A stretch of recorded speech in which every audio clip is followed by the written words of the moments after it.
प्रत्यक्षदीपं दर्शयामि। ओम प्रथमं नारदं चैव द्वितीयं गण्डमे चैव तृतीयं कुण्डलाकारं चतुर्थं च दशचन्द्रिकाः पञ्चममिन्द्र संयुक्तम् ओंकारं ज्योतिर्महे दीपप्रज्वाल्य ಘಟಕವನ್ನು ಉದ್ಘಾಟನಾ ಸಮಾರಂಭವನ್ನು ನಾವು ಇವತ್ತು ಮಾಡ್ತಾ ಇದ್ದೀವಿ. ಅದಕ್ಕೆ ನಮ್ಮ ಬೆಂಗಳೂರಿನ ರಾಜ್ಯ ಎಲ್ಲ ಅಧ್ಯಕ್ಷರು, ಉಪಾಧ್ಯಕ್ಷರು ಹಾಗೂ ಪದಾಧಿಕಾರಿಗಳೆಲ್ಲರೂ ಆಗಮಿಸಿದ್ದಾರೆ.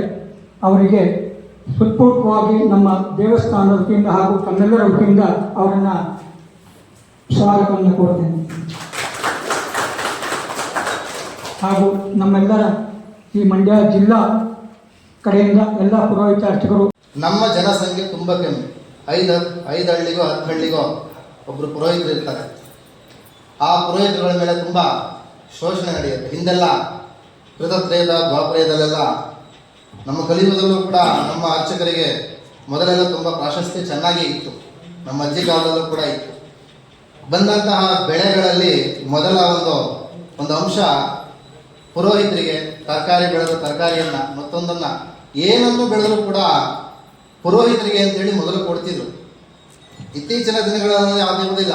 ಪುರೋಹಿತರು ಕಟ್ಟೆ ಕಾಸು ಬರ್ತದೆ, ಚೆನ್ನಾಗಿದ್ದಾರೆ, 2 ಮನೆಗಳು ಕಟ್ಕೊಂಡಿದ್ದಾರೆ, ಏನ್ರಿ ಅವ್ರಿಗೆ ಅಂತ ಹೇಳ್ತಾರೆ. ಆದರೂ ಕೂಡ ಈ ಕಲಿಯುಗದಲ್ಲಿ ಒಬ್ಬಂಟಿಯಾಗಿ ಏನೂ ಮಾಡಲಿಕ್ಕೆ ಸಾಧ್ಯವೇ ಇಲ್ಲ. ನಾವು ಸಂಘದ ವತಿಯಿಂದ ಹೋದಾಗಲಷ್ಟೇ ಏನಾದ್ರೂ ಸಾಧನೆ ಮಾಡಲಿಕ್ಕೆ ಸಾಧ್ಯ. RSS ಕೂಡ ಈಗ ಒಂದು 2-3 ವರ್ಷದಲ್ಲಿ ಅಷ್ಟೇ ರಿಜಿಸ್ಟರ್ ಆಗಿತ್ತು, ಮುಂದೆಲ್ಲ ಏನು ರಿಜಿಸ್ಟರ್ ಆಗಿರಲಿಲ್ಲ. ಹಾಗಾಗಿ ನಮ್ಮ ರಾಷ್ಟ್ರೀಯ ಅಂದರೆ ಅಸಂಘಟಿತ ಪುರೋಹಿತ ವರ್ಗ ಅಂತ ಏನಿದೆ, ಇದು ಕೇಂದ್ರದಲ್ಲಿ ಮಾನ್ಯತೆಯನ್ನು ಪಡೆದಂತಹ ಪ್ರಪ್ರಥಮವಾದಂಥ ಒಂದು ಅರ್ಚಕರ ಸಂಘ ಅಂತ ಹೇಳಿದ್ರೆ ಅದು ನಮ್ಮ ಅಸಂಘಟಿತ ಪುರೋಹಿತ ಫೆಡರೇಷನ್ ಅಂತ ಹೇಳಿ ಇಷ್ಟಪಡ್ತೇನೆ. ಅಂತಹ ಸಂಘವನ್ನು ನಾವು ಕಟ್ಟಲಿಕ್ಕೆ ಹೊರಟಿದ್ದೇವೆ. ಅದಕ್ಕೆ ಮೇಟಿಯಾಗಿ ನಮ್ಮ ಶ್ರೀನಿವಾಸ ಮೂರ್ತಿ ಅವರಿದ್ದಾರೆ. ಅವ್ರ ಬಗ್ಗೆ ಒಂದು 2 ಮಾತನ್ನು ಹೇಳಿಕ್ಕೆ ಇಷ್ಟಪಡ್ತೇನೆ.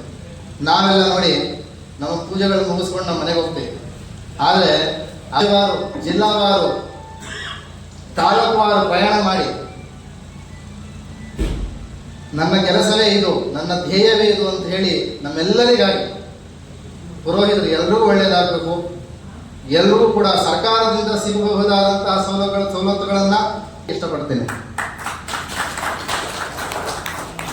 ಮತ್ತು ನಮ್ಮ ರಾಷ್ಟ್ರೀಯ ಅಧ್ಯಕ್ಷರು ಬರಬೇಕಾಗಿತ್ತು ಮತ್ತು ಪ್ರಧಾನ ಕಾರ್ಯದರ್ಶಿಗಳು ಕೂಡ ಬರಬೇಕಾಗಿತ್ತು. ಕಾರಣಾಂತರಗಳಿಂದ ಬರಲಿಕ್ಕೆ ಆಗಲಿಲ್ಲ. ಆದರೆ ಉದ್ದೇಶ ವ್ಯಕ್ತಿಗತವಾದಂಥದ್ದಲ್ಲ, ಇಲ್ಲಿ ಸೂತ್ರಬದ್ಧವಾದಂಥದ್ದು. ಉದ್ದೇಶ ಏನು, ಅದರಕ್ಕಷ್ಟೇ ಮಹತ್ವ.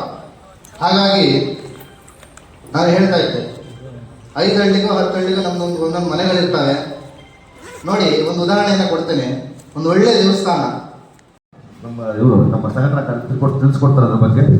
ಮತ್ತೆ ಇನ್ನು ವಿಶೇಷವಾಗಿ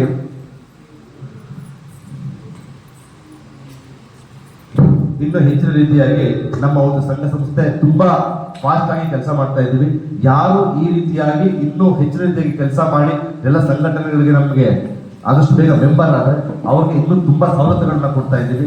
ದಯವಿಟ್ಟು ಎಲ್ಲರೂ ನೀವು ಮತ್ತೆ ನಿಮ್ಮ ಸ್ನೇಹಿತರು ಯಾರ್ಯಾರು ಅರ್ಚಕರು ಪುರೋಹಿತರಿದ್ದಾರೋ ಎಲ್ಲರೂ ದಯವಿಟ್ಟು ನಮ್ಮ ಸಂಘ ಸಂಸ್ಥೆಗೆ ಸೇರಿಸ್ಬಿಟ್ಟು, ಅಂದ್ರೆ ನಾವೆಲ್ಲ ಏನೇನು ಭರವಸೆ ಕೊಟ್ಟಿದ್ದೀವೋ ಖಂಡಿತವಾಗ್ಲೂ ಇದು ಯಾವುದು ನಮ್ಗೆ ಮಾಡಕ್ ಆಗದೆ ಇರೋಂಥದ್ದಲ್ಲ, ಮತ್ತೆ ತುಂಬಾ ಕಾಸ್ಟ್ ಇದು ಅಲ್ಲ, ಎಲ್ಲೋ ನಿಮ್ಗೆ ಮತ್ತೆ ಕೈ ನೆಟ್ಟಾಗುವಂತೆ ಮಾಡ್ತಾ ಇದ್ದೀವಿ.